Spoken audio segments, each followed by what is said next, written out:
Assalamu alaikum dear students, welcome to the last lecture of Consultancy project Experiential Learning. Now we have actually come a long way up to this last lecture. No doubt this is just a 5-lecture course, but through these lectures we have been trying to understand or developed an understanding of the key concept of the learning process.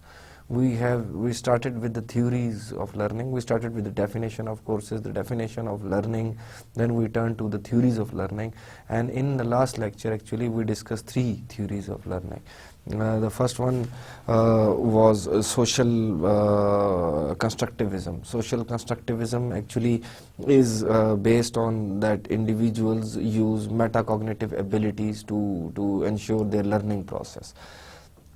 Then they can control the learning process. That is actually the metacognitivism concept, or then social constructivism is based on that.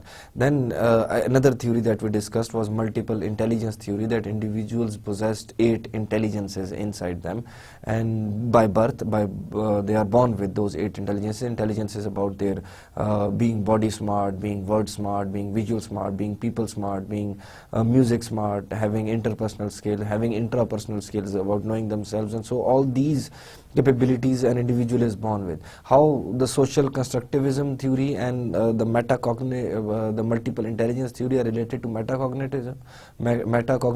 Metacognition is basically the learner learns about the learning process itself. He controls the learning process. He plans the thing, whatever he wants to learn, he plans that learning process, he monitors that learning process, and then he evaluates the learning outcome. So if an individual is actually can control the learning process, that would be his metacognitive ability. And that metacognition, these 2 theories, the multiple intelligences theory and social constructivism theory, is based on that metacognition. And in both of these theories, it is assumed that individual knows his strengths and his weaknesses, and they actually come out of cognition. They come out of cognition, and this social constructivism as well as multiple intelligence assume that since the individual plans, monitors and evaluates the learning process, then he actually knows about, you can say, his strengths and weaknesses. And if he knows his strengths, then he would know, while planning and monitoring, he would know the best way to use those strengths for the best learning outcome, to acquire the maximum possible amount of knowledge. And that would then be evaluated on terms of whatever he has learned, whether the knowledge has been acquired or up to what level has it been acquired. Both of these actually support the active learning process. Then the last theory that we discussed was brain-based learning theory. It was basically based on 12 governing principles of the learning process. Those governing principles like embedded learning sticks and parallel processing of the brain, and the last one was that every brain is unique and every brain is different from the other brains. So all these theories suggest, and the previous 3 theories that we discussed, for example, behaviorism, cognitivism, and social learning theory, all these discuss how people learn from their environment. And based on that, we came to the point where we said that why it is important for the people to understand that learning process. It is important for the people, and that is what we discussed in the last lecture as well.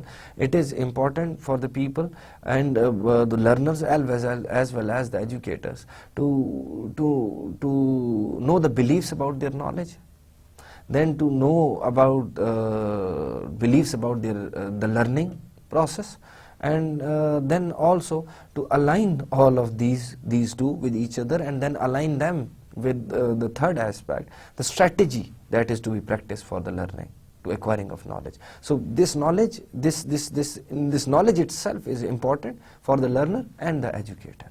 That is why it is very important that we went through the theories of learning. I hope you would be in better picture about yourself, about your capabilities, and about the methods that are being applied on you, so that you can learn different subjects or topics. Then moving on, we would move on in this lecture to experiential learning. and then we would relate this experiential learning and the theory. We would first be focusing on experiential learning theory, then we would be focusing on experiential learning itself. We would define various means and tools and mechanisms used for experiential learning, and we would relate it, of course, to consultancy projects as well. Now, Carl Rogers, a very renowned psychologist, said, experience is for me the highest authority. The touchstone of validity is my own experience. Because through experience, when we have a knowledge, and if we test that knowledge with experience, then we know that whether that knowledge is valid or not. So he says the touchstone of validity is my own experience. No other person's ideas and none of my own ideas are as authoritative as my experience. Right? No other person's idea, what he tells me, and what I assume myself is not stronger than the experience that I have. It is to experience that I must return again and again to discover a closer approximation to truth. It is to experience that I must return again and again to discover a closer approximation to truth as it is in the process of becoming in me. This is a very deep philosophical statement. The truth is something that is unknown for now. Let's assume that the true knowledge, the absolute knowledge is unknown. Whatever, if for any given area, for any given subject, the absolute knowledge is over here. It is unknown. And if that absolute knowledge is unknown, then Carl Rogers says that this is my experience, that I must return and again to discover the truth. And the next discovery, in other words, the next discovery would be closer to this truth. So I must return again and again to discover a closer approximation to the truth. He doesn't say that I have the absolute knowledge. He says that I have a closer approximation to the truth. As it is in the process of becoming in me, that is how I become myself. So experience is the optimal scenario, is the main thing guiding an individual, should be most relied upon, it is valid, it has been tested, and that experience of his tells him that he must return again and again in the discovery of truth, in the discovery of closer approximation to the truth. So truth is something above what everybody knows right now. So he actually summarizes two things in his this statement that we just discussed. One is cognitive, memorizing the facts. The other one is experiential, doing and learning. So we have discussed the various theories how people learn, right? Then that learning leads to the second part, the experiential learning, doing and experiencing things. So John Dewey, one of very renowned authors who has done work on experiential learning, he says experiential learning takes place when a person involved in an activity looks back and evaluates it. He involves himself in an activity. He actually goes and experiences it.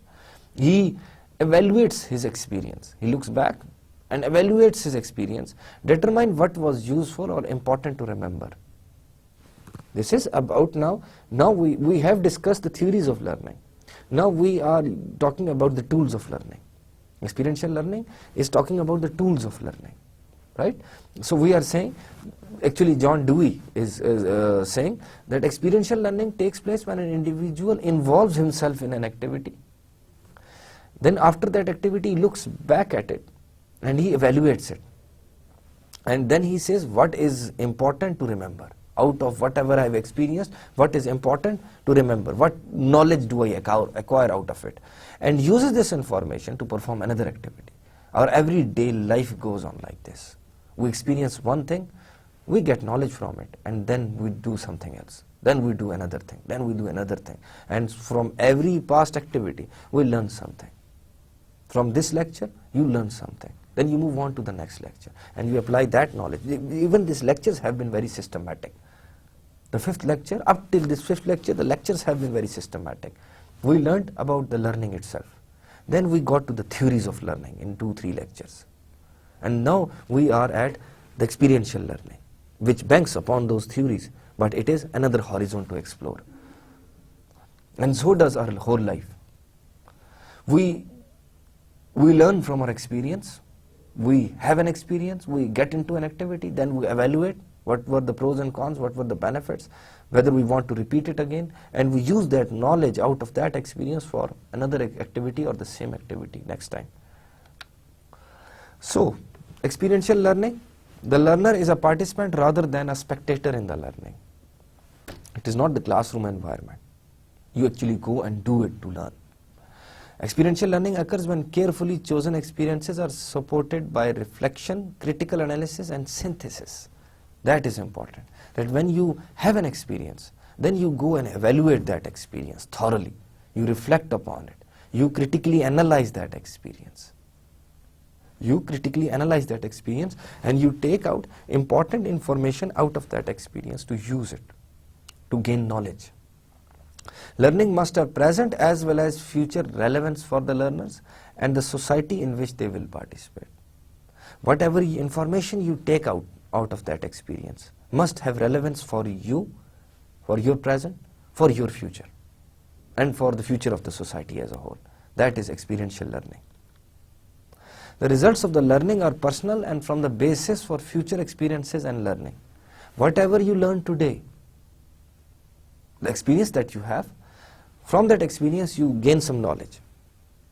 You have some experience. The learning theories states from the very start. The cognitive theory even states that during the learning process, when you learn, you gain a piece of information.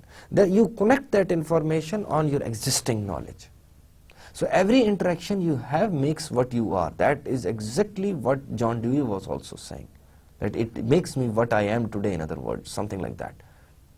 So the results of the learning are personal and form the basis of future experiences and learning. What I learned today, I apply it to my future experiences. And because of what happened on, for example, day 1, actually defines how I would behave in day 2. And how I would behave in day 2 would define how the knowledge I would acquire in day 3 and how I would behave in day 3. So every experience shapes an individual. Relationships are developed, learner to self, learner to others, and learner to the world at large. So during this learning process, when you have experiences, you actually go into the task and do it, then relationships are developed. And these relationships again define you further, because they create more experiences. Individuals increase their awareness of how personal values and meaningful meanings influence their perceptions of choices of action. A very deep statement. An individual who has had the experience, right? This experience increases the individual's awareness of how personal values and meaningful experiences and meanings influence their future actions. So whatever I experience today would define how I would perceive the future actions tomorrow. Or whatever happens to me today is, I would perceive it based on the information I already have. You know, we studied that in terms of contextuality. That every individual would process the information based on his own context. How he would how he would see it contextually. So that would mean exactly this statement. Individuals increase their awareness of how personal values and meanings, what they have acquired from the past experience, personal values and meanings, influence their perceptions of choices of action. How they would perceive the future choices. Now, in terms of experiential learning, one of the most important theories about experiential learning is by Cobbs. So now we would go on to Cobbs' learning theory. Learning is the process whereby knowledge is created through transformation of experience. Knowledge is actually the transformation of experience. So that learning is a process through which you experience and you transform that experience into knowledge. That is termed as learning. Integrating new information into existing knowledge. Again, the similar theoretical perspective. Even the words of Aristotle showed this, that we had some knowledge, we have some knowledge, all the theories in fact, most of the theories say that. We have some existing knowledge, and then we get a piece of information and we connect it with the existing information. The connection thing that we studied in cognitivism. Symbols that are connected and how we connect it, that is the learning process. It involves the whole person, not just the mind. Transacting between the person and environment. This is a transaction between the person and the environment. Transaction between the person and when the environment gives stimuli to the person, an individual then behaves in the environment, and that is stimuli to the environment, in other words, and the environment changes based on his behavior. And my past experiences make me what I am today. How I behave right now is what I'm giving to the environment, and whatever the environment is giving me would define further new experiences, and then I would alter my behavior, my performance, my ability to understand would change tomorrow based on this experience. Now there are actually 6 propositions of learning. Learning is a process, not an outcome. In the terms of experiential learning, they would say that learning is a process, it is not an outcome. Learning itself is a process, not an outcome. Learning is relearning. Whenever you are learning something, that means that, as we said, connecting the dots again, or connecting the existing new piece of information with the existing knowledge. So that is relearning. You already know something, then you relearn it. Learners move between reflection, action, thinking and feeling. Whenever a learner gets some stimuli from the environment, then he connects it with his previous experiences, and his previous experiences define whether how he would feel, how he would act, how he would think. So all those previous experiences define that. Learning is holistic. It is not just a specific single one targeted view. It is a complete view of the broader picture. In other words, it has its own context in which learning is taking place. Learning involves interaction with the environment and the learner. As we said earlier, that it is a transaction between environment and the learner. Learning is holistic. Coming back to that point again would mean the same, in my view it would mean the same thing as contextuality. Because our experiences are defined, and the environment, how we perceive the environment is important. So it is not just that one single point. How it affects everything else matters also. The part of knowledge that I gain from here, how it affects everything else. So it also matters how I perceive that information. Learning is constructive, abstract and concrete. Learning is the constructive process. It is sort of building over blocks, more blocks, scaffolding sort of thing that we discussed earlier in the past lectures. There are 4 processes of learning. Now we are talking about the processes of learning. We are narrowing down to the topic. Keep that in your minds. Focus. We are focusing. You must, whatever I say over here, however, experiences we have been discussing various theories. We have been discussing the learning process. I explained that in the start, in few lectures, that you need to associate your real life experiences with what we are discussing over here, because the course is of experiential learning. The real actual learning would take place when you go to the environment, when you go to work for someone, when you actually experience that. So I'm just teaching you about experiential learning, what experiential learning is, but you have to experience it yourself to learn from the environment. Whether you are a marketing major or a finance major, you have to go and experience it from academia and job point of view only. It applies to everything else in the life, but from academia and job point of view only, you need to go and experience that to understand that. So there are 4 processes of learning: watching, senses, perceiving information from the environment.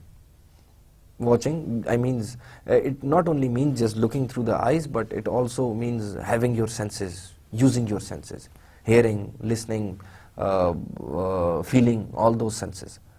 So you watch, right? You get information, data from the empirics thing that Aristotle was talking about, that we collect data from the environment around us. We have been discussing that. In even social learning perspective, the social learning theory also states that we imitate a model. We see somebody and we observe that individual. That is perceiving information, collecting information and perceiving information. Then thinking, that is related to mind. Watching is related to our senses. Thinking is related to our mind. We process that information. We process that information in a sense that how that information is important to us, how that information would affect us, how that information would affect our relationships. That's how we store knowledge. So thinking would be in the mind, and it would be reflecting how the latest piece of information that we have acquired, the knowledge, how it would impact us, how it would change us. Feeling, emotions, fitting into learner's experience. This is from instructor's perspective. Fitting into learner's experience would mean you need to feel how the learner is feeling.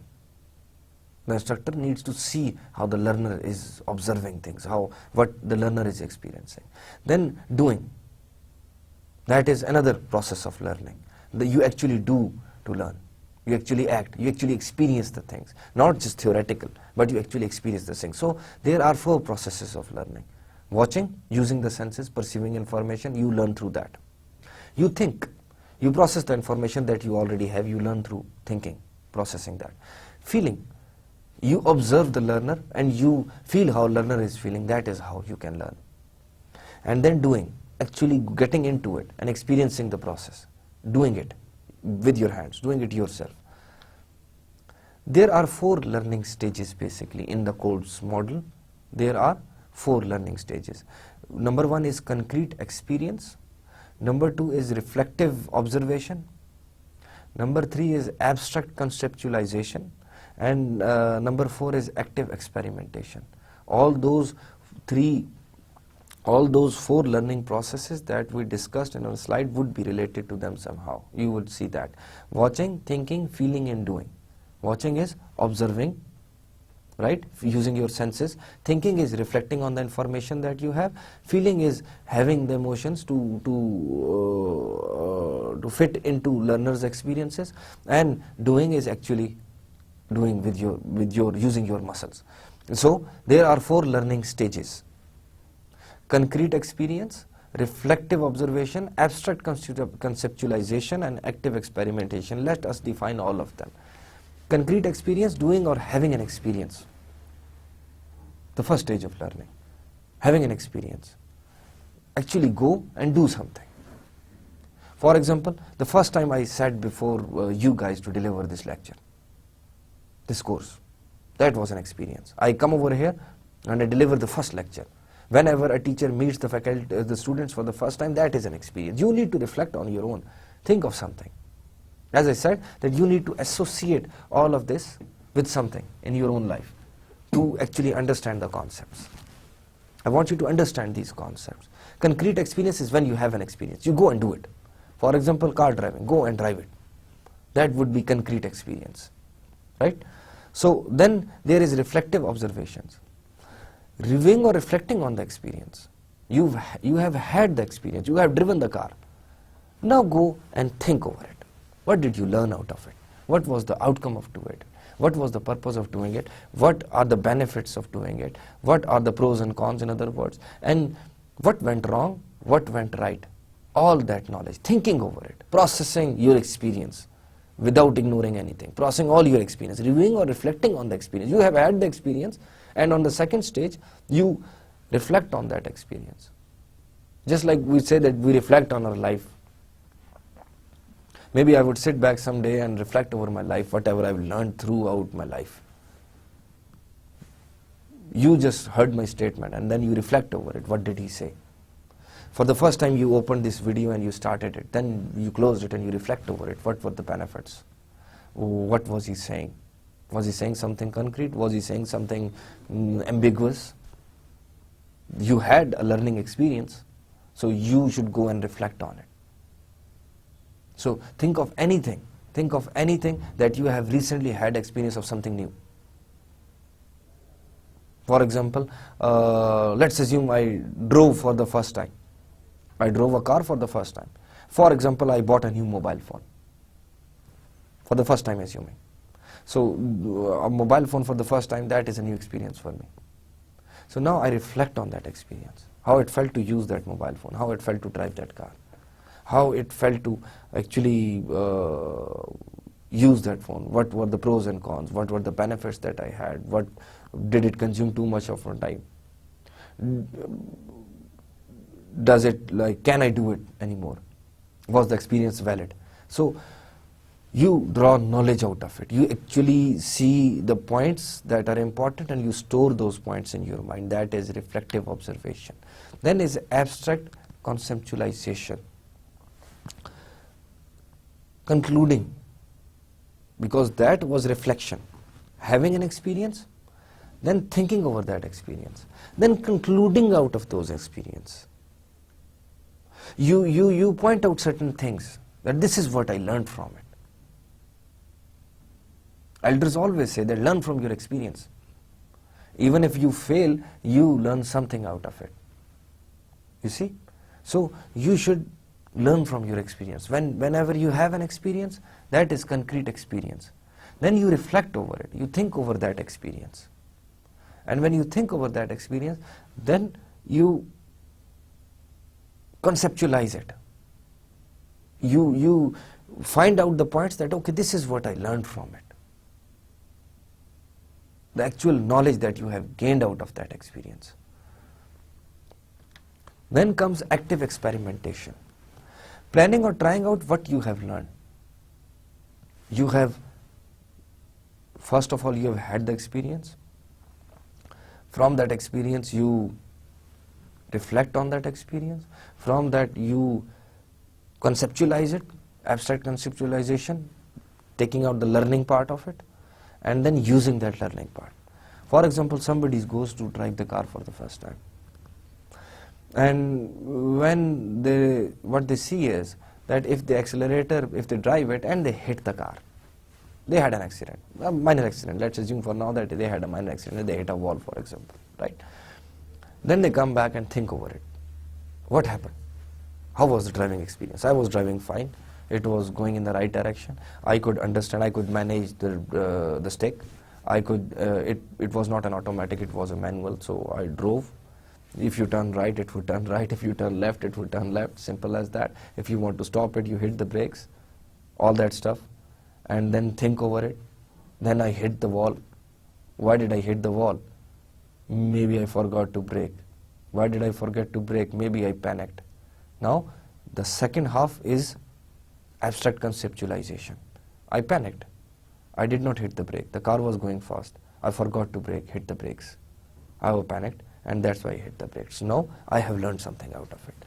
Now I know that I panicked at that moment, and I forgot to hit the brake. That is why I hit the wall. That is what I learned out of it. Everything else is okay. I can drive. So when I go out, then it is active experimentation. Now I see if I panic or not. So this would be the whole experiential learning process. Step 1 is you start with the concrete experience. Step 2 is you reflect on that experience, you think over it. What happened? Step 3 is that you do abstract conceptualization. You actually point out the things that you have learned out of that experience. And step 4 is you do active experimentation. You actually use what you have learned for another experimentation. You redo it. You go and drive again. This is experiential learning. These are the 4 stages of experiential learning. I hope I have tried to explain it with examples. I hope that you do understand it. Let me give you another example to explain this concept again, to simplify, because this is the most important part. This is the crux of this course that I have brought you guys into. So I need to cover it more thoroughly. I need to give you another example to it. For example, you open a Coke bottle for the first time in your life, and as soon as you open it, everything goes out. That is an experience, right? You had a concrete experience.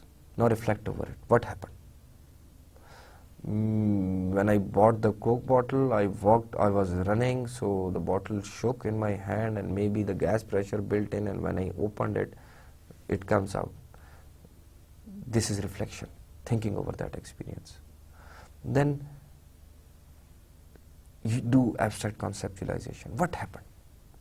What are the learning outcomes? Next time, the learning outcome is, next time I buy a Coke bottle, I avoid shaking it before opening it. The most simplest example I can think of right now.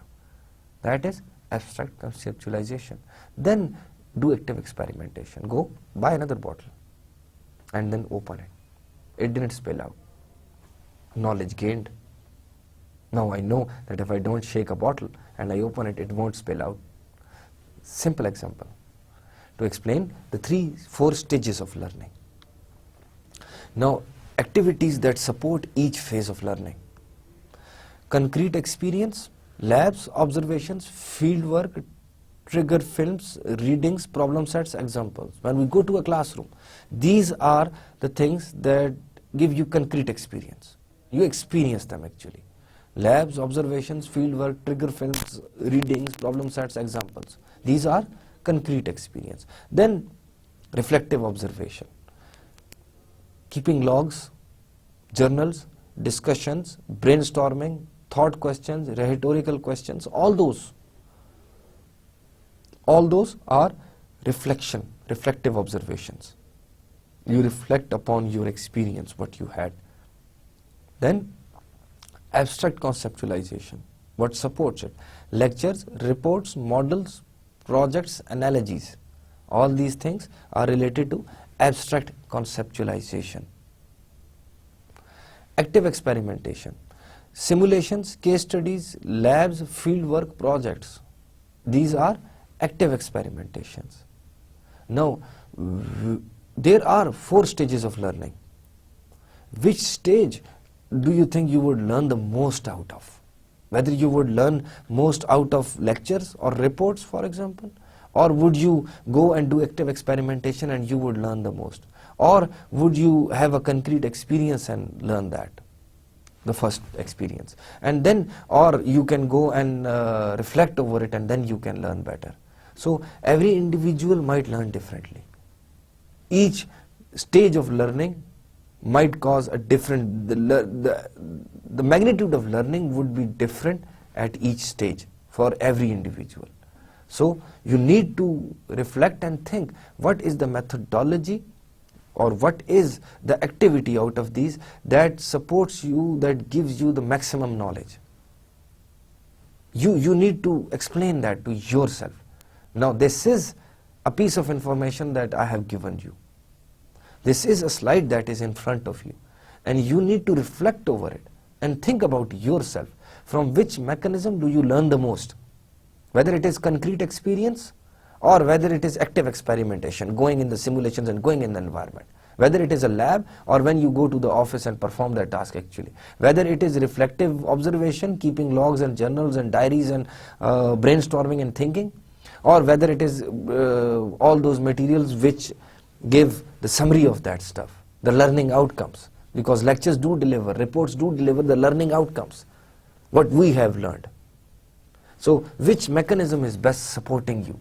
You need to evaluate yourself into that, and then it is important. Then that is why experiential learning, the theory of experiential learning is important, because now we have 4 stages of learning and we have 4 activities in each stage of learning, and you need to understand where do you fall, where do you acquire the most knowledge from.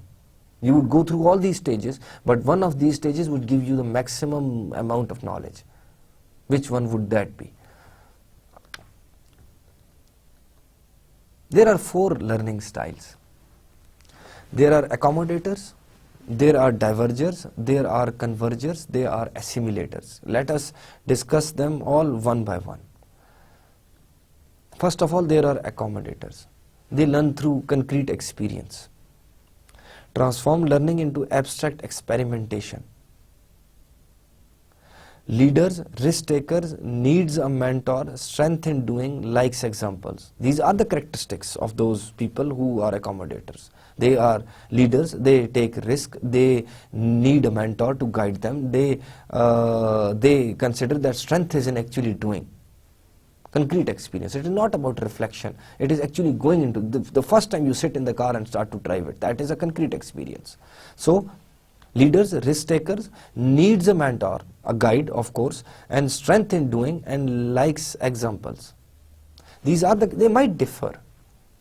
They might differ from person to person, but these are the accommodator from the perspective of the, you can say, the educator. How he goes. He learns through concrete examples, concrete experience, transforms learning into abstract experimentation, uses that, the last part of it, abstract experimentation. He learns and does the experiment. They are leaders, risk takers, needs a mentor, strength in doing, they consider that strength is in doing, and they like examples. Teaches students by encouragement and modeling, so that they can focus on concrete experience. To do it, to go and actually do it. Then there are divergers. Learn through concrete experience, transform learning by reflective observation. The previous one, accommodator, learn through concrete experience and then transform learning into abstract experimentation directly. But this one, learn through concrete experience, but then transform learning by reflective observation. Likes to brainstorm, solve problem, imaginative, emotional and personal type of people belong to this category, mostly. It is not, there are no rules of thumb, but these might be the characteristics of that type of an individual. Teaches through lectures and motivates students to learn. Through lectures, giving information, and then reflective observation, to reflect on those. Then convergers, learns through abstract conceptualization, taking out the information, the third stage of learning. So the convergers learn through abstract conceptualization, transform information through active experimentation by doing. The converger learns through abstract conceptualization, the third stage of learning, right? Taking the points out of what we have actually learned, and then do the active experimentation. Prefers objects, dislike groups activities, likes questioning, problem solver and unemotional. These might be the characteristics which might not be true in every case, but they might be for some people. Teaches by questioning and encouraging students. This is the teaching methodology of convergers. Assimilators, they learn through abstract conceptualization. Transform learning through reflective observation.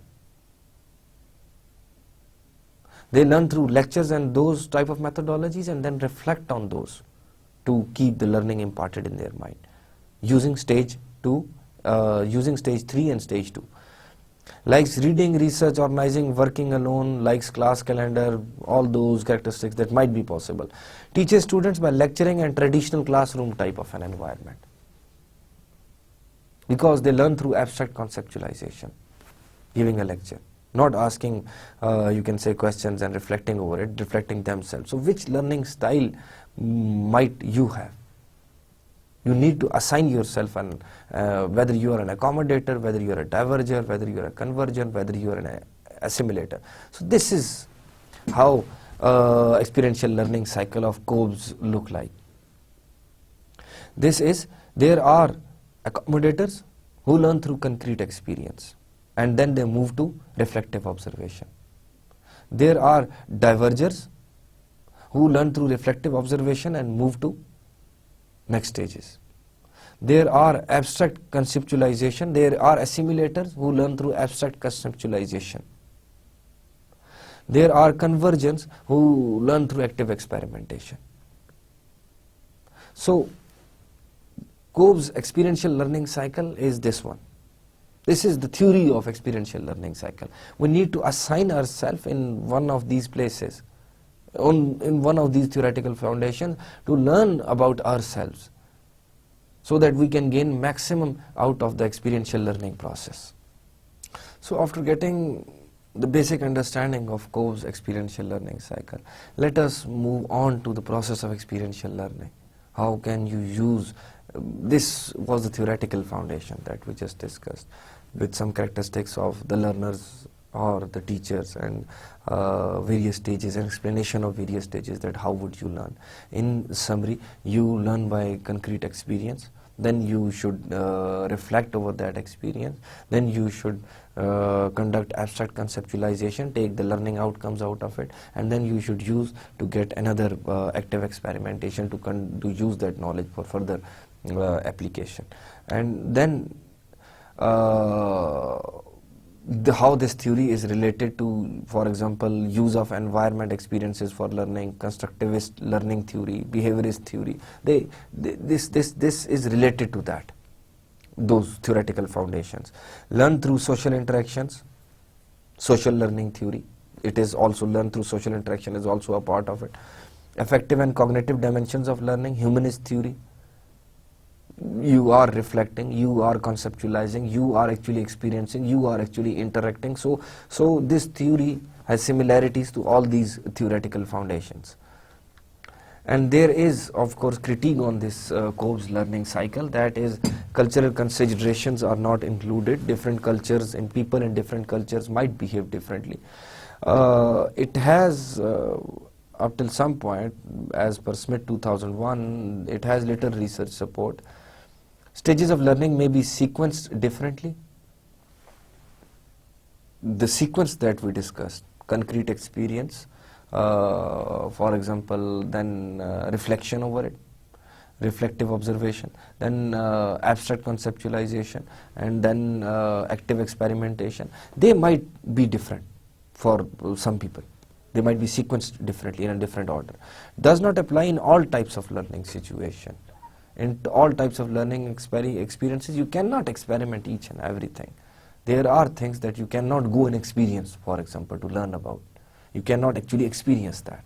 So, for example, in order to, I can say, in order to learn about, for example, in the field of astronomy, you cannot go and see the stars actually to learn about those. So, you need to stay over here. You cannot experience each and everything. There are certain theoretical things, for example, studying about other galaxies. You cannot actually go over there and experience those. So it does not apply to every learning situation. Insufficient information on reflection. Now reflection is a very intrinsic thing. Reflection is when we process the information. When we process, we think about that experience. There are people who think a lot about their past experiences. There are people who don't think at all about, or very barely think about their past experiences. So in this context, in Kolb's learning cycle, people reflect upon the experience that they have had. So in order to do that, people need to reflect over their past experiences, and there is insufficient information on that how people perceive that information, how people perceive about that experience. Doesn't explore nature of knowledge in depth, of course. It does not explore, in fact, the theory of knowledge. It is not about, you can say, the theory of how people learn.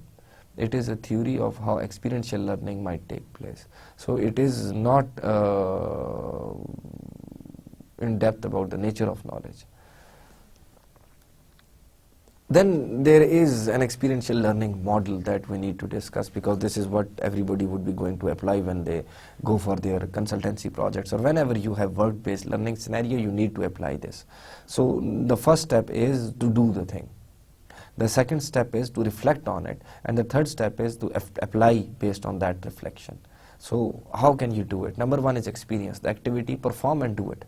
Go and do the activity and then learn from and do the activity. Actually get into it. The concrete experience thing in Kolb's learning cycle, the same as experience over here. The activity, perform, do it. That is experience. The stage 2 is to share.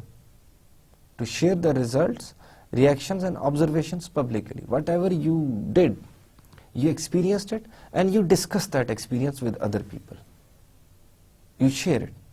And when you share your experience with other people, then you process it by discussing, by analyzing it and reflecting on it. You share your experience, then through that sharing you process the information. You process it by discussing with other people. Then generalize it to connect the experience to real world examples. Whenever you have had an experience, then you connect it to how my learning, what I have learned, can be applied to other scenarios or whatever I'm going to face next. Then apply it. What was learned to a similar or a different situation. Practice it. In order to strengthen that knowledge, practice it. These are the 5, you can say, levels of the model of experiential learning. And in this model, I would explain, we would discuss each one of them independently.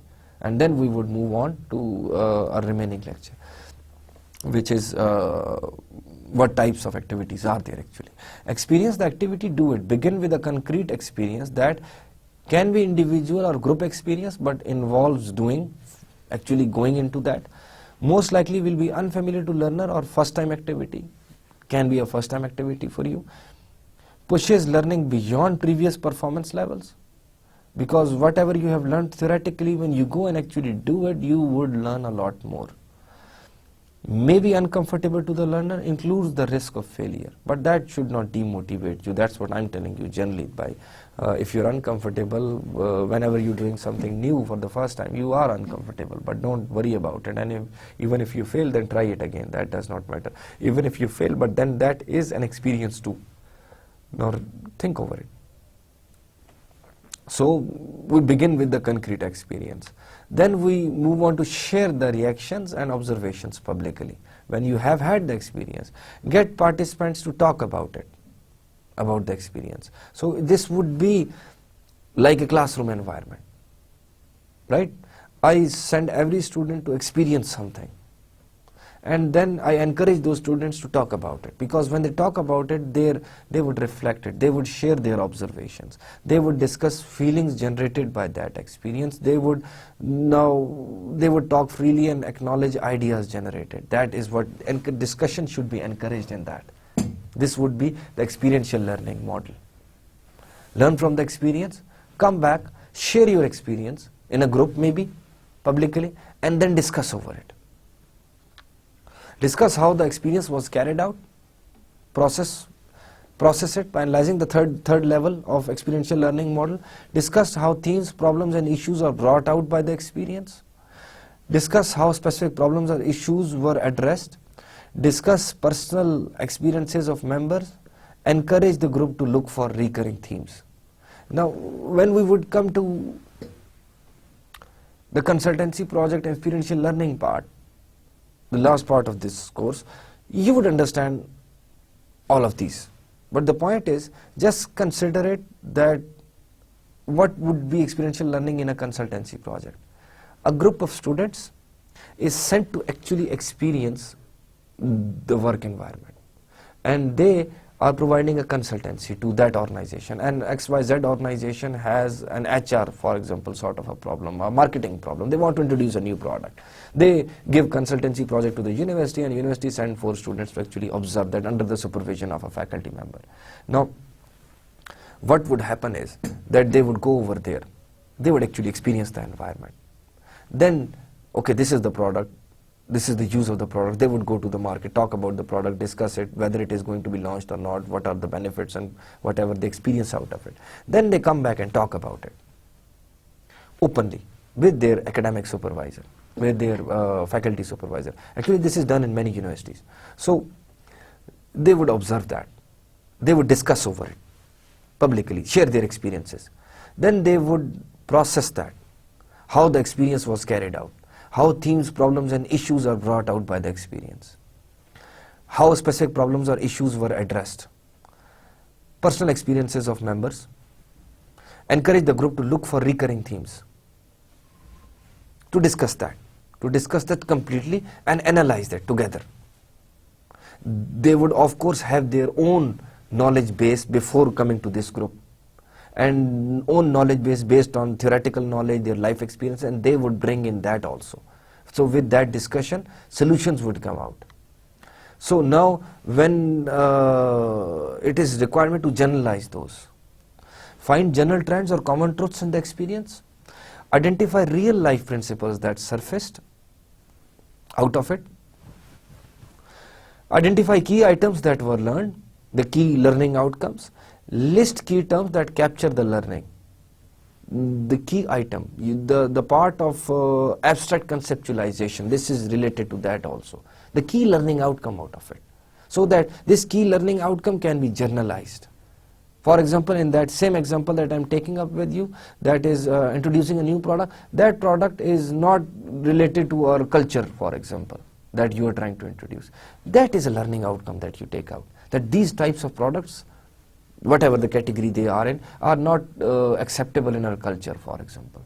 So people won't accept that. It won't be able to sell. And these are the changes that are required. So you have a general learning outcome that you understand, that these types of products are not acceptable in our culture. And you would use that experience later on as well. Now, then you can use these, after generalizing, you can use these in the real life environment. When you go for active experimentation further onwards, you can use that experience also. Now whenever it is important, now because it is an experiential learning based course that we are discussing, it is important that we discuss few work related skills that are required in an individual. For example, action planning, entrepreneurship, decision making, problem solving, negotiation, social networking, resource utilization, self appraisal, team working, effective communication. The purpose of this course is to prepare the learner for the experiential learning. So when you go to the work environment, these are the few characteristics that you might need to build up or work upon. Action planning, it is about learning, defining goals and devising means to achieve that goal within a given period of time. I'm going to be a little faster now because we are short of time as usual.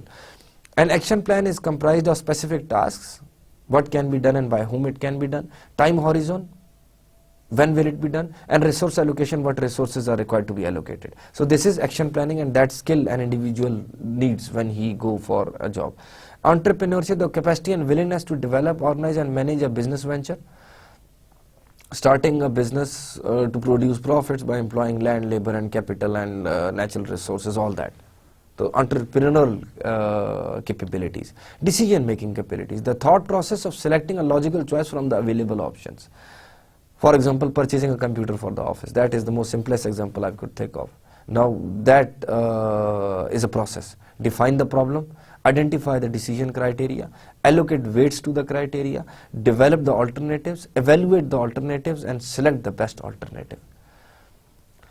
Then negotiation skills that you need to have. Bargaining process between two parties. That is defined as negotiation. It is basically a discussion aimed at reaching a general agreement. And negotiation at the time of hiring an employee is are involved because they negotiate over salary and all the work related outcomes. For example, dealing with banks while obtaining loans, these two are the examples of negotiation. Social networking, creating a group of associates, keeping it active through regular communication for mutual benefit. Social networks are always useful. Unofficial networks are always again useful for achieving your official task as well. Resource allocation, using in effective manner the proportion of the available resources of time, material, human, money, etc., everything. So efficient use of resources, how you utilize your resources. Self-appraisal, it is an act of judging oneself as compared to others in terms of your knowledge, in terms of your skill, in terms of your work experience. So you need to evaluate yourself. You need to have the capability to appraise yourself, whether I'm more knowledgeable than that person, where do I fall among these group of individuals in terms of skills, in terms of knowledge, in terms of experience. Then ability to work in a team. The process of working collaboratively with a group of people in order to achieve goals, working together with everyone. Then the concept of effective communication, a two-way information sharing process which involves one party sending a message that is easily understood by receiving party. The quality of the message should be, you should communicate clearly. Whatever the communication level might be. You should clearly define what you are expressing and in such words that other is able to understand. That is effective communication. Now, coming to experiential learning as a whole. Experiential learning for the students, now the students have know the theories of learning. Students know the concept of experiential learning. They know the theory of experiential learning. They know the model of experiential learning. They know the set of skills that we have defined separately as a separate variable over here on the side, that these are the set of skills that might be required when you go out there for experiential learning. So now what are the ways and means used for experiential learning? That is very important. Experiential learning through workshops, through work observations and job shadowing. Experiential learning through internship and practicum. Experiential learning through apprenticeship. Experiential learning through cooperative education, and experiential learning through work study plan. And last but not the least, most important of all, experiential learning through consultancy projects. We would come to that in the last. And all of these actually benefits the universities, benefits the students, and benefits the organizations. Now I would discuss them slightly one by one, so please stay focused. It's almost to the end. Experiential learning through job shadowing. Job shadowing is following somebody, watching a professional. Student watches a worker or a group of workers, preferably a worker, a professional. If a finance student, he would go and watch a finance individual. A market student would shadow. Shadowing would be following whatever they do. So it develops awareness of work, variety of jobs and work environment. It is usually this type of experiential learning, job shadowing is for few hours maybe, or for 1 hour maybe, and then the student need to explain what they have done.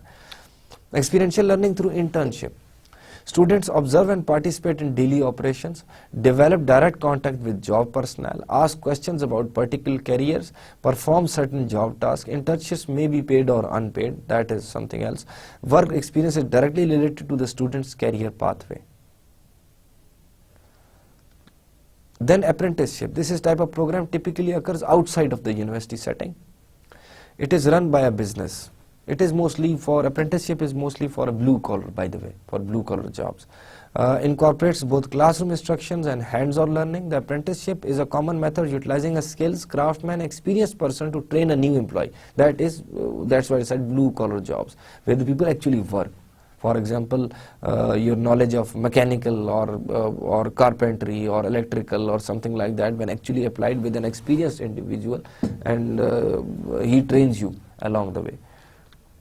Then cooperative education. Cooperative education is usually a paid program for students where the students spend time working in the field, typically for a semester or more. These are various experiential learning tools that most universities utilize for experiential learning mechanism. I'm summarizing all of them.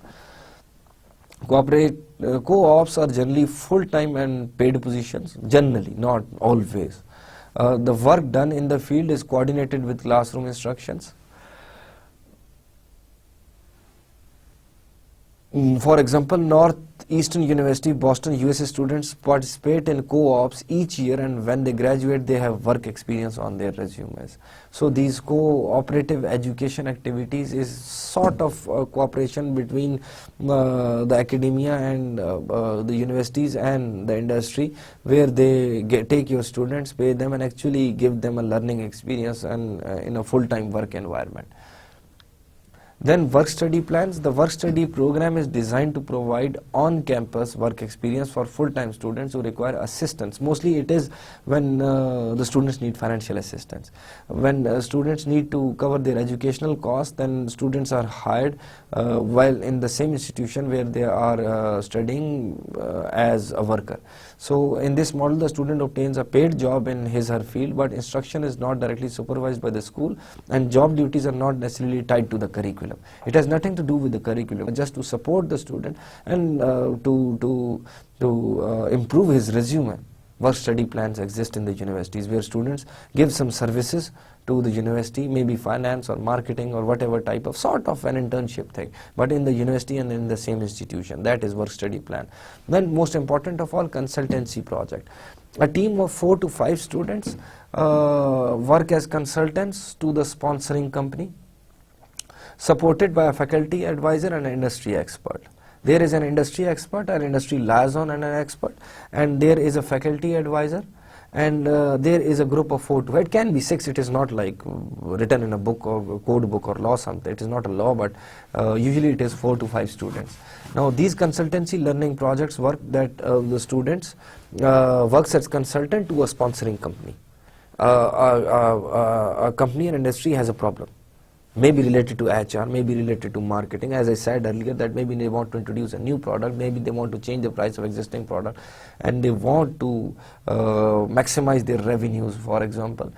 They have a technical issue. It can be taken from to the technical side also. I'm just giving an example from management side. Maybe they are from the technical side also. Some mechanical problem, some electrical problem, or some product design issue. Anything. So if they exist, then the university, the industry goes to the academia. The academia allocates certain group of students as consultants to them. These consultants starts working over there. So this is experiential learning through consultancy projects. These many universities have actual programs for this. They have a degree program for it where they where some part of their curriculum has to be spent on those consultancy projects that university has. Or they are graded in certain cases, they are part of a semester sometimes. So the student have to stay in close liaison with the industry expert, with the company representative, as well as the faculty advisor. So faculty advisor is to guide on the basis of academia, industry expert is to guide on the basis of the knowledge base in that industry, and then the company liaison person is to keep focus on that specific industry, that company's problem. The students usually complete this project along with their semester, other coursework while they are on campus, with the exception of necessary field visits and client meetings. In many MBA cases, because I also did that, previously it was common that when you do an MBA, you do a class project. But we usually do class projects based on marketing strategies, and we devise them theoretically. We go to the industry visits and we talk to them, and we devise projects under a faculty supervision, a thesis sort of thing. But then in this case, actually, with the close liaison with the industry comes out with the problem. The company comes that this is the problem that we are facing. And then the university chooses a group of students and allocates those students to that industry as consultants. We are acting as a consultant when we do our thesis or a class project. But in that case, in the other case, the university has, the industry or the company has an actual problem. They come to you with an actual problem, and then you solve that problem for them. You go and provide consultancy for that. And as I said, that many universities have such kind of programs inherited in their system where students need to work on consultancy projects. Then students may help in so many things. For example, marketing and sales strategies, market opportunity assessment, new product launch and market entry strategy, revenue optimization strategies, growth strategy, operational efficiency, operational improvement, organizational change management, financial planning and modeling, etc. There are so many areas in which students might be able to help the industry. So if a consultancy project is launched in this area, then that would be learning by experience. The student would actually be learning while being out there in the field, as it is mentioned on these slides. As students strengthen their consulting and project management skills, they also learn to successfully navigate in the business environment and cultures, a prereq for success in the globalized economy. Right? They actually go into the environment and they learn from that environment. They have an experiential learning experience. Students to learn from and apply their business skills to real world situation in areas relevant to business school courses and individual career interests. If a student has an interest in finance or in the field of marketing, the marketing guys would go towards that side. They would apply their business skills as well as what they have learned in their curriculum to that industry, to that company. And through that, they would be actually getting some knowledge out of it. And that would be learning through experience. That would be experiential learning. That would be the consultancy project experiential learning. other than the internships, other than the work-based learning programs, other than the cooperative learning schemes, other than the student working in the university work-study plan. The consultancy project, experiential learning is the most important one, in my view at least. Apart from apprenticeship, it's related to that also. That one is also very important. Experiential consultancy projects are real-life problems. They are not hypothetical problems. They are real-life problems that a company is facing. Due to some reason, due to lack of resources, lack of time, lack of ability, the company might not be able to solve that problem. So they approach the academia. And the industry expert, as well as the faculty advisor, as well as the group of students, try to solve that problem for them using their theoretical and conceptual knowledge, using their experience. There is an industry expert also over there. So combining all those, they can solve that problem. So that is the best way the students would learn, because when they actually involve themselves into that consultancy project, they actually go and ask questions, they actually see the work environment, they actually see the problem happening. They actually see the solutions in their books. They actually apply those solutions. So that is experiential learning in the best form. Experiential learning in the best form, in a sense that their theoretical knowledge of the subject of their interest, marketing, new product entry, new market entry, market penetration, finance side, financial planning, revenue optimization, strategic management, supply chain management, all those areas, while working on the real scenario with real companies and their real problems, student would learn the best. Now, benefits for students as well as employees: provides opportunities to apply classroom learning to workplace experiences. It increases technical skills through their application in authentic real tasks. This is what I was again focusing on, that they are real issues that they are solving. And tacit knowledge allows observation of work ethics of workplace professionals. They actually go and observe how professionals are working over there. Establishes professional contacts for future employment, socialization. When they go there, they work there, they have contacts obviously. Learning by observing and doing, the Cobbs view of experiential learning. That is because of the consultancy project experiential learning. Some of these characteristics might be during an internship. Some of these characteristics might be during the work study program. But all of them work together when they are in consultancy project experiential learning. Benefits for the employers, the business, the company who hires the consultancy project students. Opportunity to address skills gap. They would realize that this is the gap that we have. Encourage corporate image. By working with the academia, they would encourage a corporate image. It encourages employees to get involved in the curriculum development when a real problems come out of the company. And it turns to the academia for help. Then academia, even when they work to solve that problem would be a permanent part of the curriculum. They would know that this problem can arise if the solution was not already in the books. Helps in R&D by getting new ideas from fresh thinkers. When young minds actually get themselves involved in that consultancy project, they would encourage R&D, new ideas, give them new brainstormed ideas. Provides potential skills and motivated workers. If that project goes well, any type of experiential learning actually provides potential employees to the business. That is their benefit. And if they are hard-working individuals, then they would benefit from hiring them. Then benefits for the universities. It helps in expanding curriculum and learning facilities. Of course, a bigger learning classroom. Because when you send the students outside, that whole environment becomes their classroom. Provides access to new and emerging techniques and technology. That is with the industry. And of course, if we teach through books, then book is not updated every single day. Of course, we have experienced professionals teaching in the universities, we have internet and other sources, but still, getting latest knowledge out of the industry would be very useful.